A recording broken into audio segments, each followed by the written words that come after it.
Hi YouTubers and welcome back to the channel. You'll have to excuse my voice today, I've got a little bit of a cold.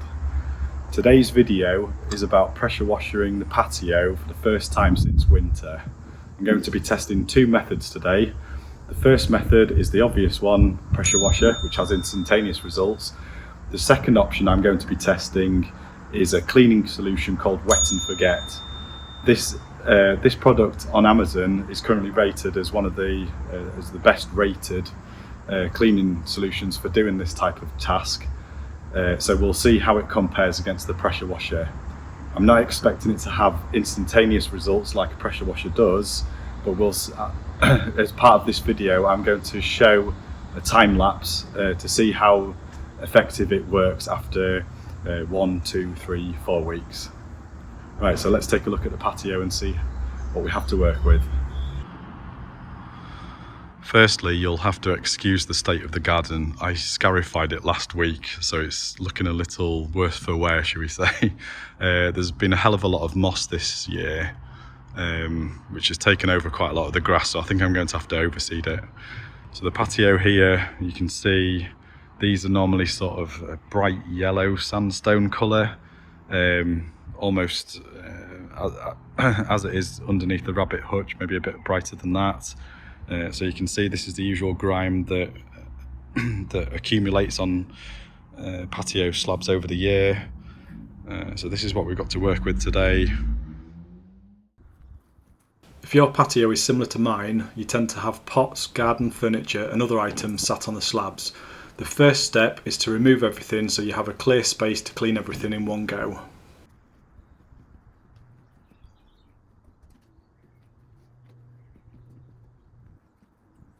Remember for anything heavy to lift with your legs so you don't put your back out before you've even started.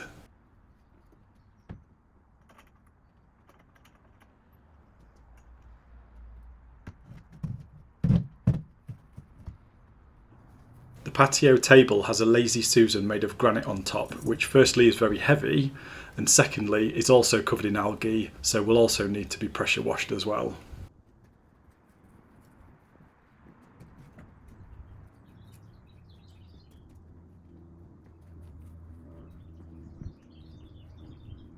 The glass on this table is very heavy. I usually get someone to help lift it off. However, because I'm on my own, I'm tipping it onto the grass so I can get my fingers into the umbrella hole in the middle. This thing also needs a good clean. It looks yellow where the Lazy Susan sits. However, this is just where it has discoloured from the lack of UV exposure.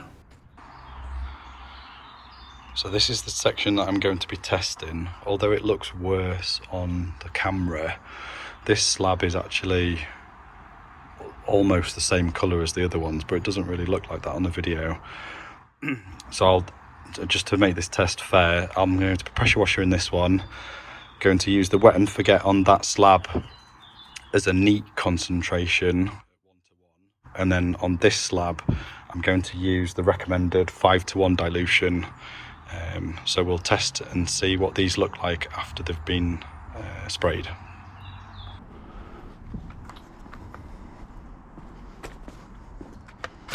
I'd not realised at this point that I had the wrong lance attached. As you can see, this doesn't remove anything. You need the Dirt Blaster lance.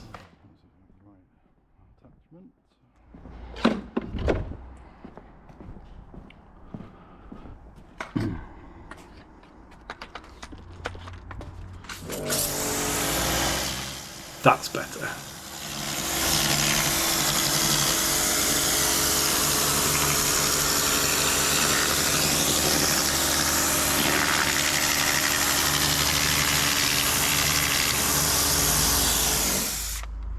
The pressure washer was having a moment then.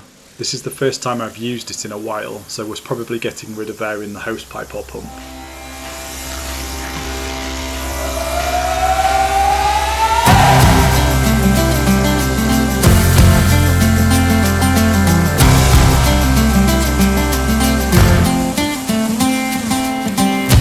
Love was holding all the cards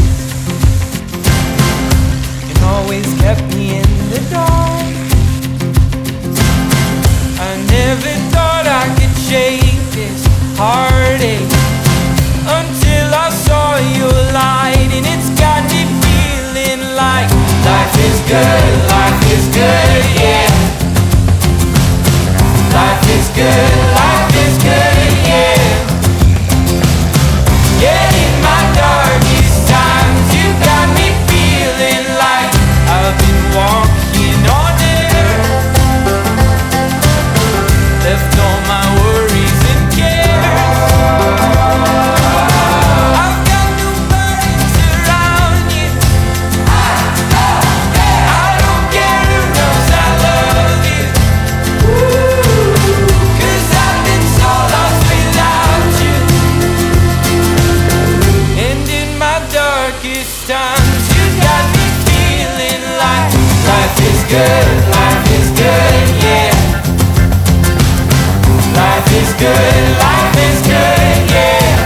As you might have noticed, I'm not using the standard hose which comes with Karcher. I have a 10 metre hose which was purchased from hosesdirect.net. At the time of purchase it was about £30 and I've had it several years now. It's good quality and is still going strong. It means on jobs like this you're not having to constantly move the pressure washer around, and keeping it further away from where you're working means you're also not covering it in everything you're cleaning off the patio. I don't have one of the Karcher patio cleaner attachments, but I've watched a few videos that compare them to the Dirt Blaster lance I'm using. Generally speaking, they are quicker and less messy when compared to the Dirt Blaster lance. However, everyone always says they don't remove as much dirt as the lance. I've swapped back to the Vario lance to wash away all of the dirt sprayed onto the walls and that which is pulling on the slabs.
For some reason the developers thought when building this house that it was a good idea for the pathway to the garage door to slope down, whilst the garden slopes in the opposite direction.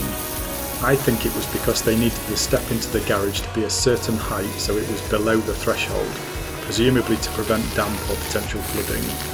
Either way, it just means water pools at the end of the footpath. There is a drain pipe behind the garage for the garage roof gutter, but it isn't open to allow surface water on the ground to drain away.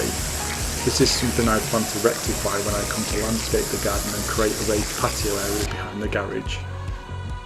I'm using the pressure washer to push the standing water onto the lawn. This removes it from the patio slabs, but is probably not the best thing to be covering the lawn in. I'm using the Vario lance to remove some of the moss built up on the bricks under the damp course, and I'm being careful not to spray it too closely to ensure it doesn't damage the brickwork.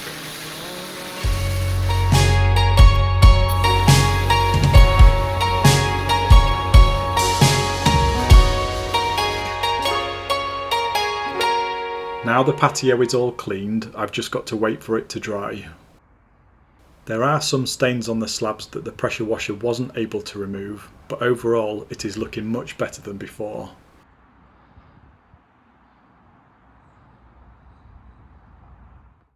And this is what it looked like near the table and chairs. And now?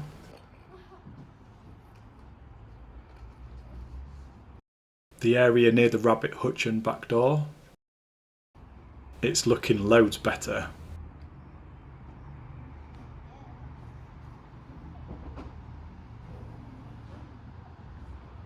And along the garage wall.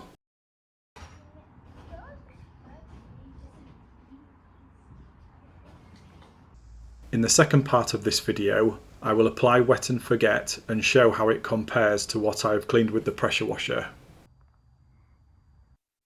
Well guys, that's it for this video. If you enjoyed it, please don't forget to like and subscribe. It's free to subscribe and it just means that my videos will appear in your feed as soon as they're released without you having to search for them. Thanks again for watching and I'll see you on the next video.